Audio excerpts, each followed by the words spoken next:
Pessoal, como é que vocês estão? Tudo bem? Tudo tranquilos? Que maravilha, gente! Nós viemos aqui para gravar mais uma edição do Jornal do Masa.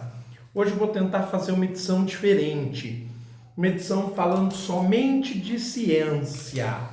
Vamos ver se dessa forma, falando um pouco mais de ciência e menos de política, a gente estressa menos, não é? Porque a política brasileira ela é altamente estressante. Ou eu sou muito ignorante, não entendo as coisas, ou as pessoas é que andam fazendo as coisas erradas. Bem, mas vamos lá, vamos parar de falar de política, a gente já estressa. Nós estamos analisando a edição 404 de julho de 2019, da super interessante, o novo obscurantismo. Falamos sobre vários exemplos, sobre a antivacina, por exemplo. Falamos sobre o choque entre o pós-modernismo e a ciência, do curandeirismo, entre outras reportagens e análises que nós fizemos ao longo da série O Obscurantismo no século XXI. Mas há mais exemplos a serem analisados, então vamos a eles. A ciência oferece justamente o oposto, uma forma de conhecimento em constante autorrevisão. E é isto que é saboroso da ciência. A ciência, ela busca a verdade e ela se satisfaz com a verdade, porém, se alguém apresenta uma evidência contrária e essa evidência consegue ser provada, se busca uma nova verdade e assim sucessivamente. Então é a busca eterna pela verdade. A ciência, ela não afirma a verdade. O processo é a busca, é isso que faz a ciência. A busca ininterrupta e constantemente pela verdade. Isaac Newton criou uma teoria que explicava bem a gravidade. Aliás, explica bem até hoje, no nosso nível, no nível cotidiano. Mas Einstein suplantou com uma que explica melhor ainda. Por quê? Porque à medida que a gente foi conhecendo o universo, nós encontramos situações que o trabalho do Newton não dava conta de explicar. Porém, o trabalho do Einstein dava conta, assim como hoje se procura pelas falhas do trabalho de Einstein para, evidentemente, superá-lo. Isso faz parte da ciência. E, ao mesmo tempo, se reconhece a contribuição desses dois brilhantes expoentes da ciência, o Newton e o Einstein. O conhecimento científico, com suas verdades transitórias, quer dizer, momentâneas, a redução de incerteza de Popper. Então, Karl Popper é um filósofo da ciência, uma pessoa que pensa como a ciência pensa, como ela produz, como ela pesquisa, quais são seus métodos. Karl Popper chama essas verdades transitórias da redução de incerteza. É psicologicamente incômodo. Por quê? Porque nós, numa vida cotidiana, numa vida comum, tentamos buscar certezas, ter uma zona de conforto, um local em que nós nos sintamos seguros. Mas a ciência, ela afirma que esse local não existe. O que existe é a busca pela verdade. Só que nós nunca a encontramos, porque ela é transitória. O conhecimento não científico se acomoda mais fácil na mente humana, exatamente por isso, por buscarmos uma zona de conforto. Resume Renato Pilati, psicólogo da UNB, que é a Universidade de Brasília, e põe mais fácil nisso como veremos a seguir. Ou seja, e põe mais fácil nisso, né? É melhor nós acreditarmos nos nossos olhos, no que nós vemos, do que naquilo que nós não vemos. Você sabe que a Terra é plana? Minha mãe do céu, começa-se uma nova parte da reportagem falando, perguntando: você sabe que a Terra é plana? Essa é a primeira pergunta do questionário que dá acesso ao maior grupo brasileiro de terraplanistas do Facebook. Era só o que me faltava, acreditar que a Terra é plana, como na época de Colombo, no fim do século XV, se acreditava. Pois nós, ao invés de evoluirmos, estamos caminhando no sentido inverso. Perdão. Supondo que você responda sim, a exigência aumenta. Cite ao menos 3 provas de que o globo não existe. Olha só a ousadia. Para eles, quando nós tiramos uma foto do espaço, e nós temos milhares de satélites no espaço, e verificamos que a Terra é uma esfera, para eles isso não é suficiente. Se parecem com os padres da época de Galileu Galilei, que quando ele mostrou o telescópio e eles perceberam que a Lua tinha superfície, eles não acreditaram na sua vista. Eles achavam que aquilo era uma imagem demoníaca. Quando ele apontou a luneta para o sistema jupiteriano e mostrou que corpos menores, que eram os satélites naturais, as luas de Júpiter, giravam ao redor do corpo maior, apesar que naquela época ele não sabia explicar o porquê, só Newton vai explicar por que isso acontece. Eles evidentemente também acharam que o telescópio era um invento do demônio, uma possessão demoníaca. Então é a mesma coisa hoje. Por isso que eu digo que as coisas estão andando para trás entre a maioria das pessoas.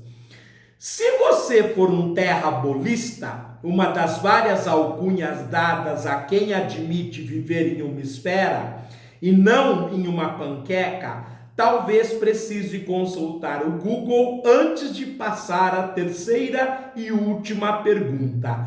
Como funcionam o Sol e a Lua na Terra plana? É para acabar, né, gente? Isso foi explicado desde a época de Nicolau Copérnico, por volta de 1543. E tem os grandes gênios da atualidade, os terraplanistas e congêneres, que acham que sabem mais do que os últimos 600 anos de ciência. Paciência. Os terraplanistas andavam fora dos holofotes, mas um documentário original da Netflix e um tweet recente de Olavo de Carvalho, que é o filósofo, é o guru do governo Jair Bolsonaro, não estudei o assunto da Terra plana, diz ele. Só assisti a uns vídeos de experimentos que mostram a planicidade das superfícies aquáticas. E não consegui encontrar até agora nada que os refute. Reacenderam a polêmica. Então o senhor Olavo de Carvalho falou, aliás, parece que a profissão original dele é astrólogo, então está explicado por que ele acredita na Terra plana. O movimento diz muito sobre a psicologia. O vestibular para entrar no grupo de Facebook, por exemplo, é uma senha para assegurar a coerência grupal dos membros. Um elemento crucial é a existência de um grupo social que valide as crenças individuais. Isso não é ciência, gente. Isso é aquilo que nós discutimos lá atrás. Não passa nada mais do que pós-modernismo. Se é algo socialmente aceito, está certo. Eles não buscam a prova, eles buscam concordância entre si. Então isso não é ciência. Se não é ciência, evidentemente para o nosso canal não tem importância é com outros canais. O nosso é um canal de ciência. Isso faz as pessoas encontrarem argumentos para acreditar naquilo que elas querem acreditar, diz Pilate. É o que eu acabei de dizer. Não se trata mais de ciência, trata-se de pós-modernismo, de uma construção social. E como nós vimos, houve um embate desde 1975, vencido plenamente pela ciência. Então, pessoal, infelizmente, nós aqui somos um canal de ciência, se você gosta de ciência, você gosta do canal, se não gosta de ciência, não gosta do canal, ok? Bom, nós vamos parar por aqui, já deu o tempo da primeira reportagem, mas nós falamos sobre o novo obscurantismo, apesar que tem que ver um pouco de política, mas eu tentei amenizar. E agora a gente vai para a ciência pura. Nós vamos falar sobre a conquista da Lua. Nós temos vários programas, né? Primeiro, um especial dos 50 anos do homem na Lua, em 3 programas. Depois, eu falo em 2 programas só sobre o homem na Lua. Mas eu resolvi dar o viés da editora Abril, A Conquista da Lua, analisando então um dossiê super interessante. Vamos observar então o que diz o editor Salvador Nogueira, O Pequeno Passo e o Grande Salto. Vejamos o que ele diz no editorial. Com seus 3.474 quilômetros de diâmetro, 1/3 aproximadamente da Terra, a Lua representa um território de 4 Brasis e meio. Está falando da superfície da Lua, que é aproximadamente do tamanho da superfície do continente americano, localizado a pouco menos de 400 mil quilômetros de distância, num eterno balé ao redor da Terra. Lembrando que a Lua faz uma elipse ao redor da Terra, às vezes fica um pouco mais distante que 400 mil quilômetros, fica até quase 410 mil quilômetros, e às vezes se aproxima a quase 350 mil quilômetros. Então descreve uma elipse ao redor da Terra. A maior distância a gente chama de o quê? Distância maior. Como é que a gente chama essa distância maior no caso da Terra ao Sol? Nós chamamos de afélio. Mas existe a distância menor, que nós chamamos de periélio. Então, a distância menor da Lua até a Terra, a gente chama de alúnio, e a maior distância de perilúnio, não é o contrário, ok, gente? Então, mas vamos deixar isso para depois, né? Senão a gente vai antecipar a reportagem. Desculpe por tentar antecipar, explicar, e vamos deixar os termos técnicos para depois, perdão. Mas do importante é entender que não é um círculo em que a Lua mantém esses 400 mil quilômetros. Na verdade, ora ela se aproxima mais da Terra, ora ela fica mais distante. Outro detalhe, a Lua não gira ao redor da Terra em um plano.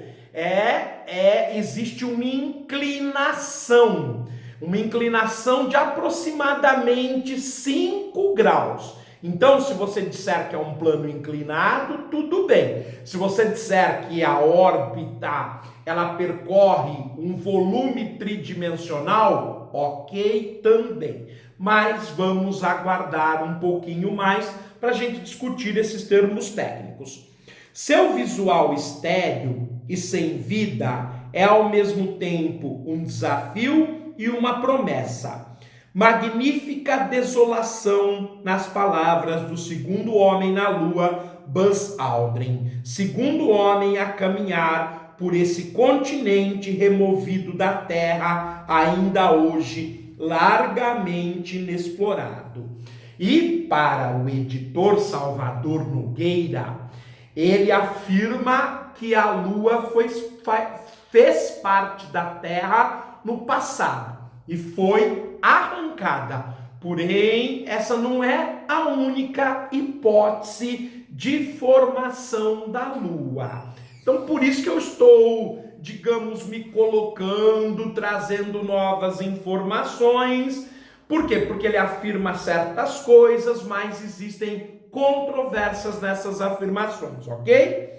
Há exatos 50 anos, por razões geopolíticas peculiares, a corrida entre os Estados Unidos e a União Soviética, chamada Guerra Fria, duas nações se lançaram a uma disputa em que quase nenhuma despesa era excessiva, quase nenhum risco era exagerado para provar que era possível levar humanos à Lua e trazê-los de volta à Terra. Há quem diga que o projeto Apollo hoje seria completamente impeditivo, já que em termos de dinheiro de hoje, se atualizarmos o que foi gasto pelo projeto Apollo, foi mais de $1 trilhão.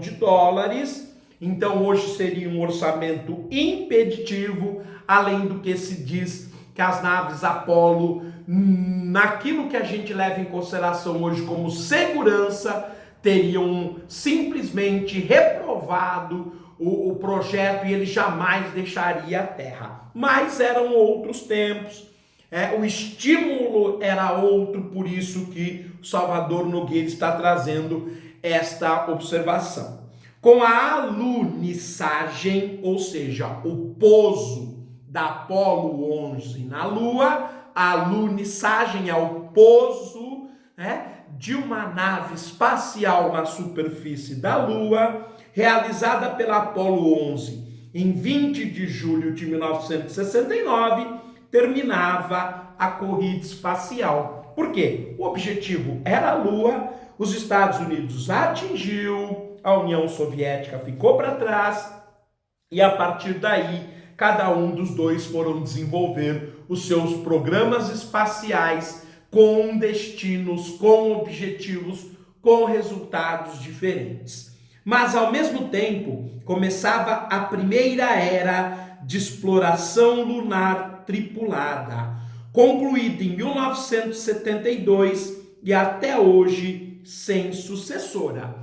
De fato, de 1969 a 1972, nós acabamos por enviar 6 missões com sucesso a pousar na superfície da Lua, colocando, portanto, 12 seres humanos a caminhar, a trabalhar, a se divertir em sua superfície. Apolo 11, 12, 14, 15, 16 e 17, e desde então, desde dezembro de 1972, nunca mais estivemos fisicamente enquanto seres humanos.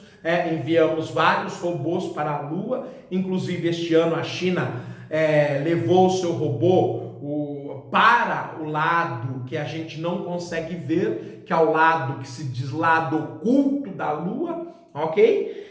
Mas isso a gente vai comentar também a posteriori. Embora planos para uma retomada não faltem e eles estejam cada vez mais maduros, tanto que os Estados Unidos falam em retomar a conquista da Lua no projeto Artemis, o projeto Artemis que deve alcançar a superfície lunar em 2024.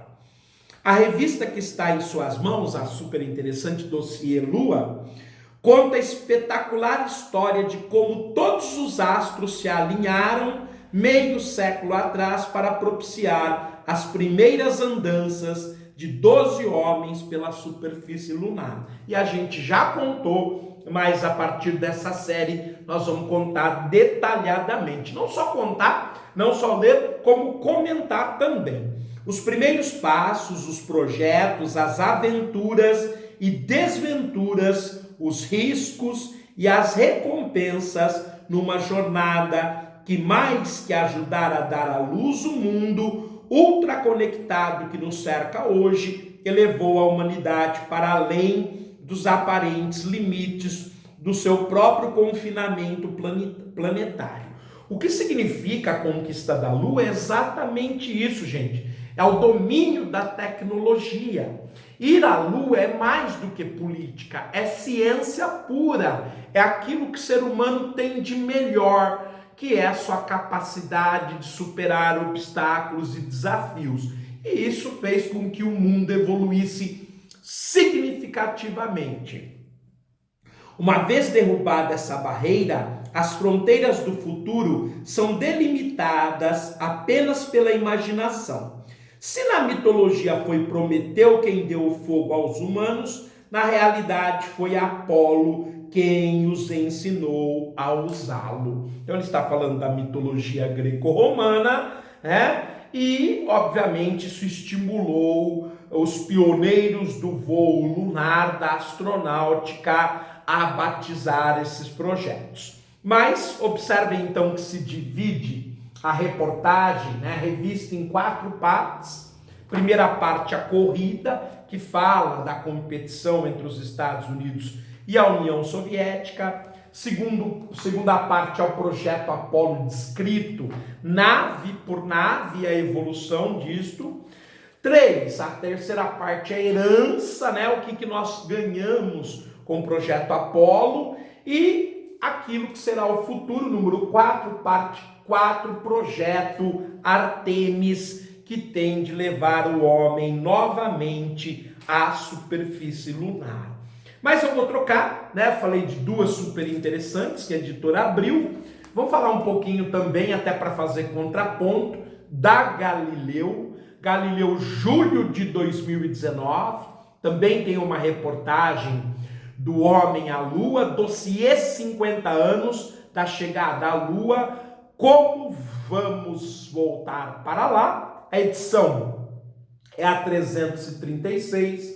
Primeira vez que a revista Galileu, da editora Globo, a mesma que produz a revista semanal Época, estreia aqui no nosso canal. E na página 14, nós que hoje parece que, digamos, engatamos uma série espacial interessante, nós temos mais um pouco de espaço.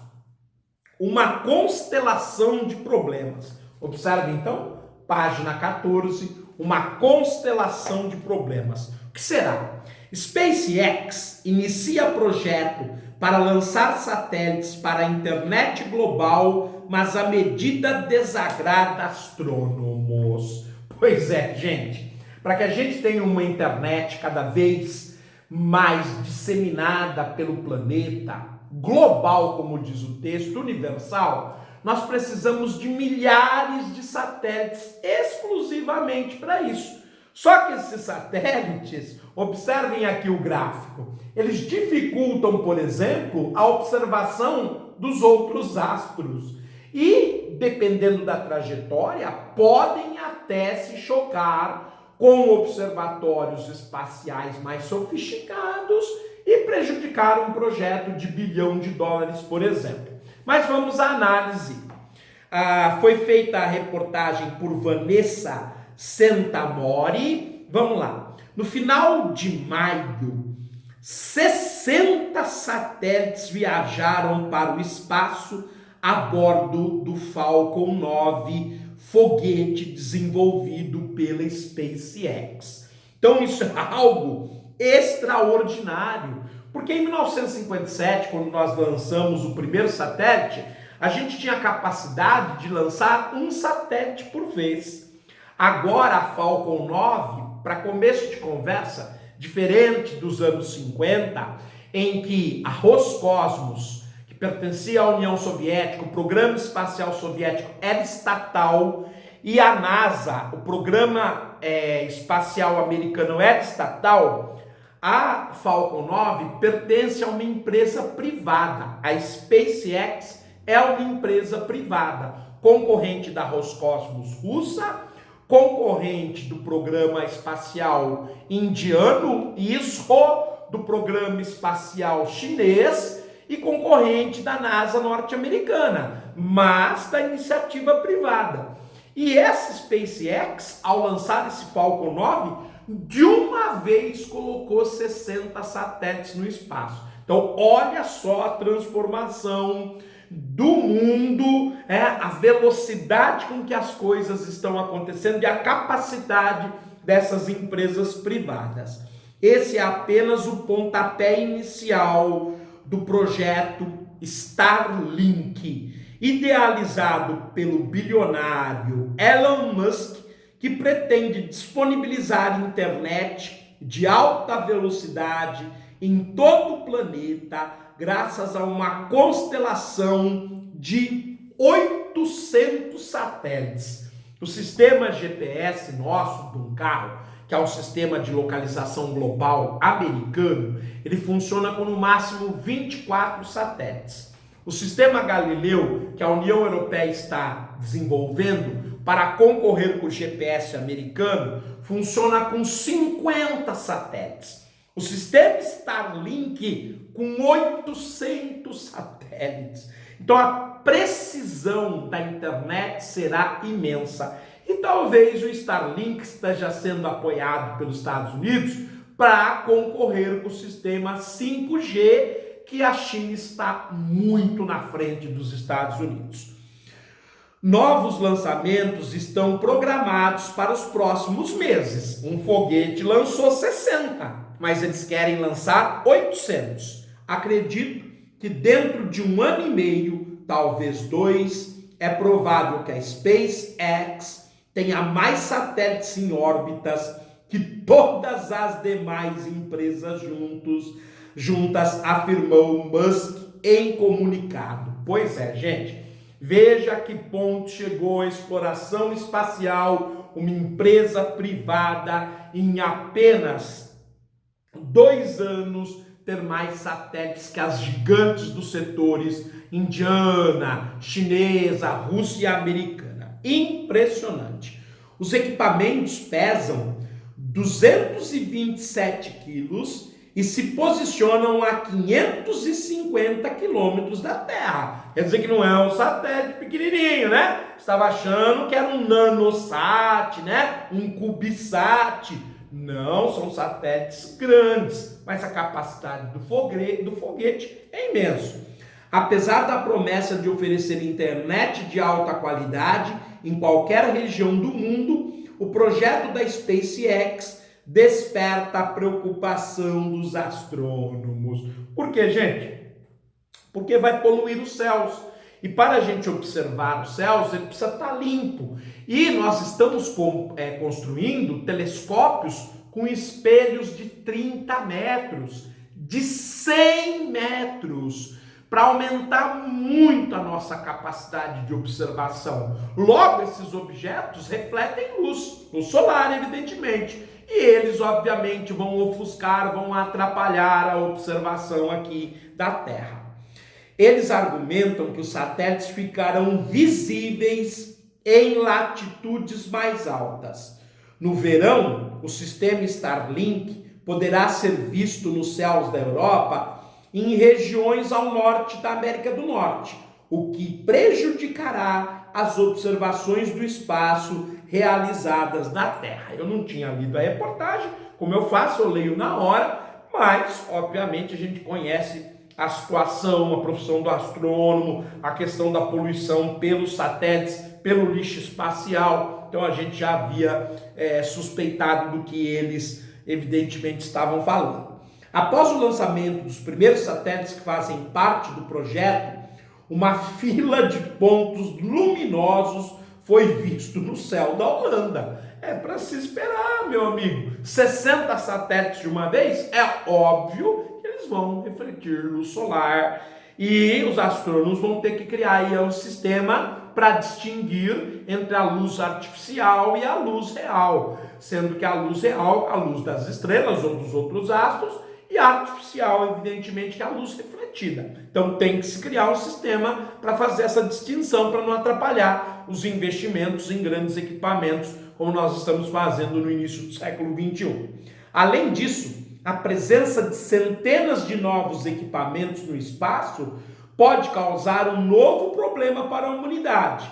Estimativas feitas por agências espaciais indicam que existem 7,5 toneladas, né, de lixo espacial em órbita, o que coloca em risco a operação dos satélites ativos e torna mais perigosas as missões humanas. Por quê, gente? Porque um satélite, para manter uma órbita ao redor da Terra, ele está girando a 28.800 km por hora.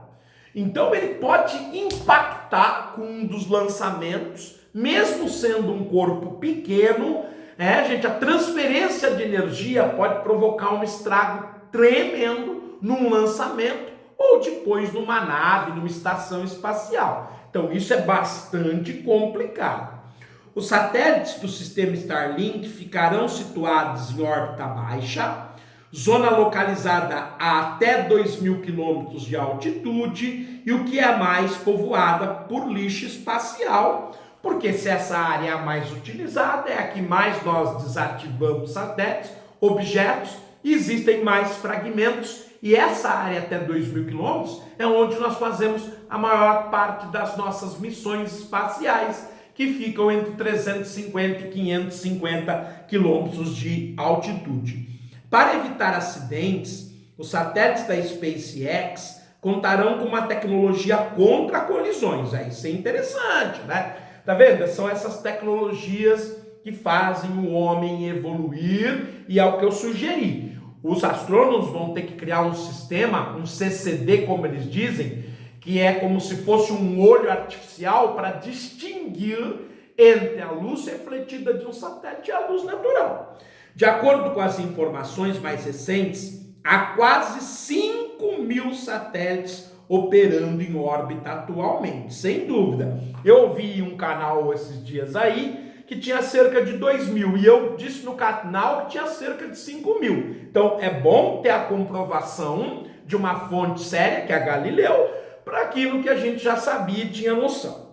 Nos últimos meses, entretanto, empresas de tecnologia têm solicitado permissão para colocar cada vez mais equipamentos no espaço, porque à medida que elas vão evoluindo, ganhando dinheiro, prestando serviços, é claro que eles querem explorar essa nova área. Apenas a SpaceX recebeu a aprovação do governo norte-americano para lançar até 12.000 satélites. Olha só que loucura, gente. Nós temos 5.000 e a SpaceX do Elon Musk adquiriu o direito de colocar mais 12.000 satélites. Será que lá em cima vai ficar povoado? Povoado e poluído. Vou parando por aqui, faltou um pequeno trecho e nós veremos numa próxima edição para fazer o comentário. Obrigado, gente. Fiquem bem. Tudo de bom.